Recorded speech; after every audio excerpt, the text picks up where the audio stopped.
Okay, so we'll talk about other connectors. So aside from the coordinating conjunctions, the fanboys that we looked at earlier, there are also dependent words or subordinating conjunctions and transitional words, which are used between sentences and paragraphs.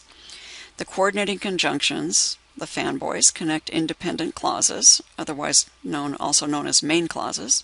They also connect two words. I like bread and cheese. The day was neither hot nor cold. Subordinating conjunctions connect dependent clauses that begin with words like because to a main clause. Transitional words. These are words or phrases that are the glue between sentences or paragraphs. He got up early today. First he took a shower, next he got dressed, then he ate breakfast. These can sometimes be placed in other parts of the sentence also.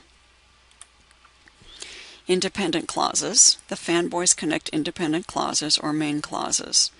These are clauses that can stand alone. In other words, they don't need anything else to be complete. The tall man lives in the orange house on the corner. Mary went to the store and bought some milk. And here you have two main clauses connected by and. John went to the library and Mary went to the bank. Joining an independent clause and a dependent clause. These are complex sentences. And when you join an independent clause with a dependent clause, you need to use a subordinating conjunction, sometimes also known as dependent words. And some examples here: because, before, after, when, since, while, if, and until. So a dependent clause, what is it? It's a group of words or a phrase that needs an independent clause to be complete.